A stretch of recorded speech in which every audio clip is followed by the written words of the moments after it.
Hello, Mark. This is Hellena. My student number is SO441012. The speech title is Isaac Lidsky. What reality are you creating for yourself? I'm a sophomore. When Dorothy was a little girl, she was fascinated by her goldfish. Her father explained to her that fish swim by quickly wagging their tails to propel themselves through the water. Without hesitation, little Dorothy responded, "Yes, Daddy, and fish swim backwards by wagging their heads." Laughter. In her mind, it was a fact as true as any other. Fish swim backwards by wagging their heads. She believed it. Our lives are full of fish swimming backwards. We make assumptions and faulty leaps of logic. We harbor bias. We know that we are right and they are wrong. We fear the worst. We strive for unattainable perfection. We tell ourselves what we can do and cannot do. In our minds, fish swim by inverse, frantically wagging their heads, and we don't even notice them. I'm going to tell you 5 facts about me. One fact is not true. 1. I graduated from Harvard at 19 with an honors degree in mathematics. 2. I currently run a construction company in Orlando. 3. I starred on a television sitcom. 4. I lost my sight to a rare genetic eye disease. 5. I served as a law clerk to 2 U.S. Supreme Court justices. What fact is not true? Actually, they're all true. Yeah, they're all true. Applause.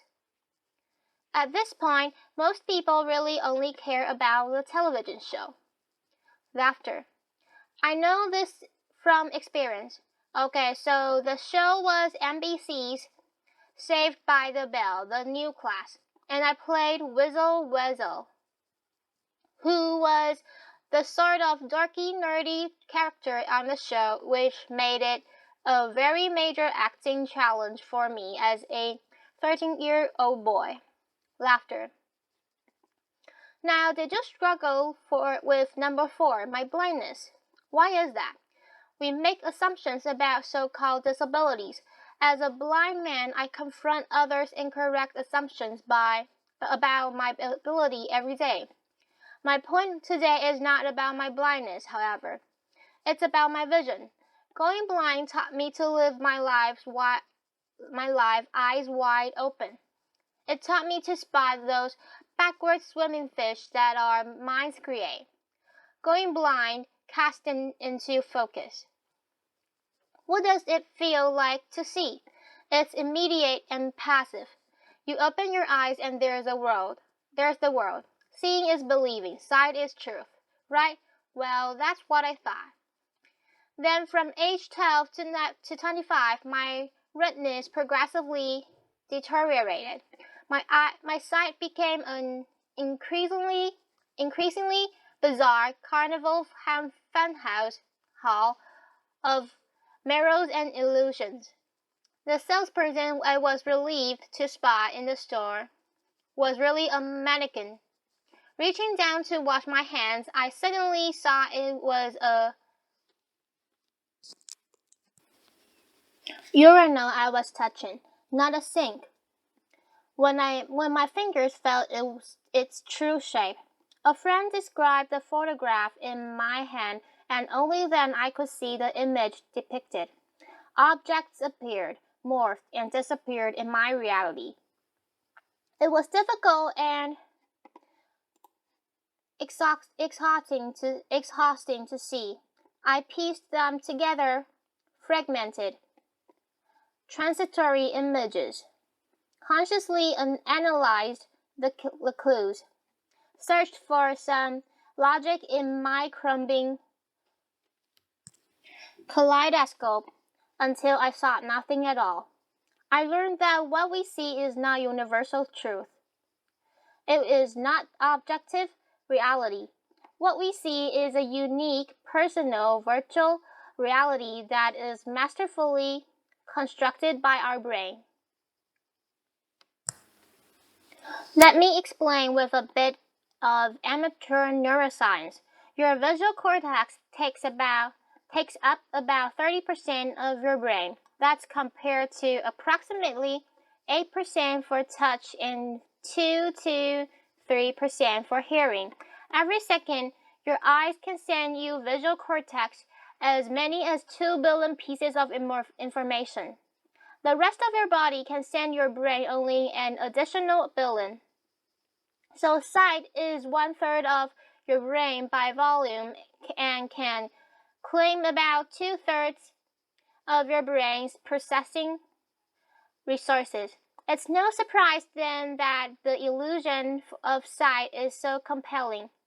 But make no mistake about it, sight is an illusion. Here's where it gets interesting. To create the experience of sight, your brain references your conceptual understanding of the world, other knowledge, your memories, opinions, emotions, mental attention.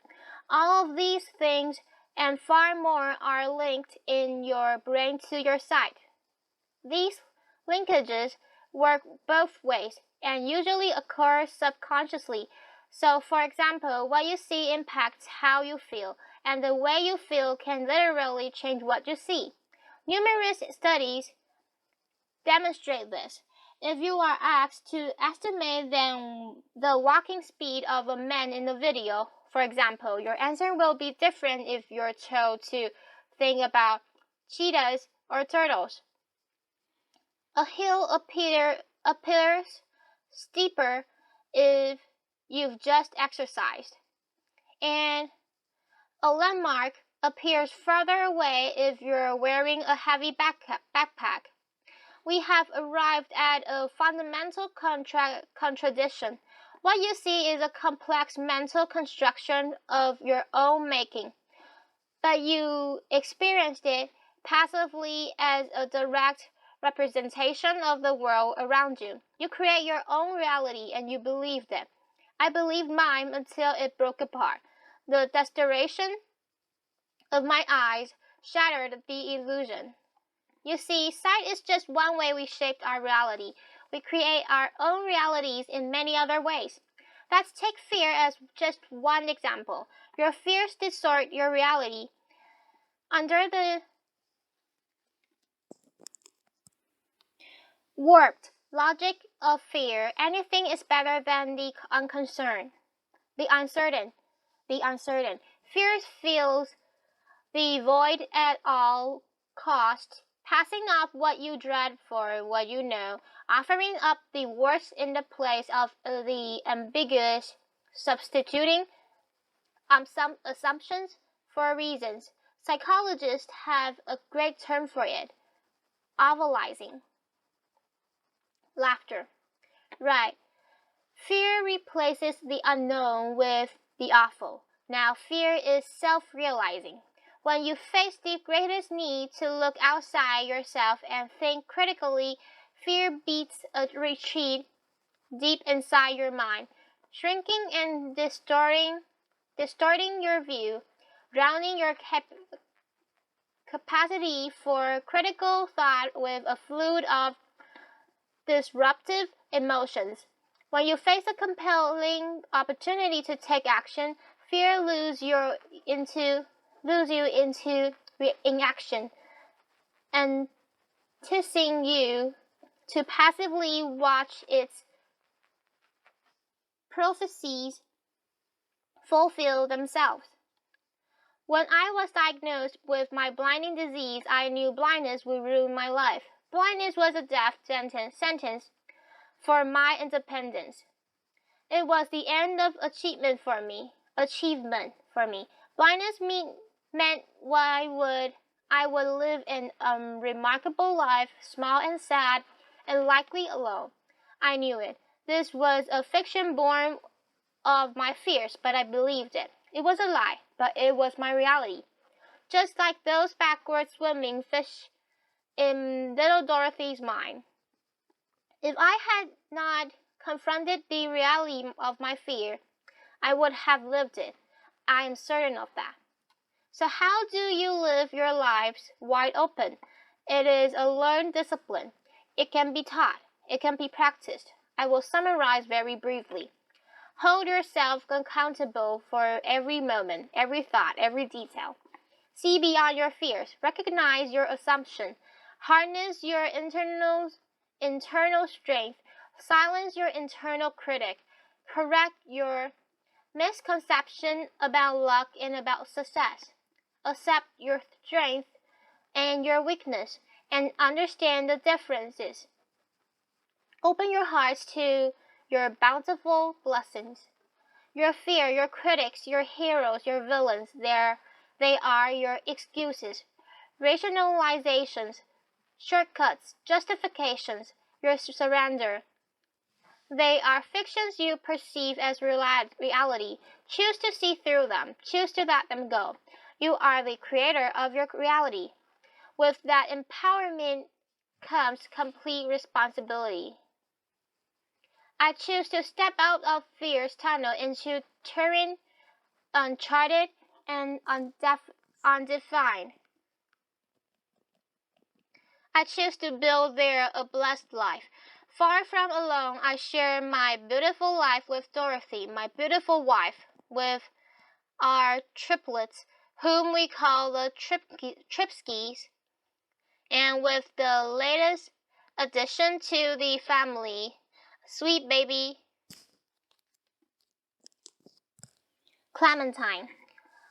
What do you fear? What lies do you tell yourself? How do you embellish your truth and write your own fictions? What reality are you creating for yourself? In your career, in personal life, in your relationships, and in your heart and soul, your backward swimming fish do you great harm. They exact a toll in missed opportunities and unrealized potential, and they engendered insecurity and distrust where you seek fulfillment and connection. I urge you to search them out. Helen Keller said that the only thing worse than being blind is having sight but no vision. For me, going blind was a profound blessing because blindness gave me vision. I hope you can see what I see. Thank you. Applause. Bruno Ghisoni. Isaac, before you leave the stage, just a question. This is an audience of entrepreneurs, of doers, of innovators. You are a CEO of a company down in Florida, and many are probably wondering how is it to be a blind CEO? What kind of specific challenges do you have, and how do you overcome them? Isaac Lidsky. Well, the biggest challenge became a blessing. I don't get visual feedback from people. Laughter. What's that noise there? Yeah, so for example, in my leadership team meetings, I don't see facial expression or gestures. I've learned to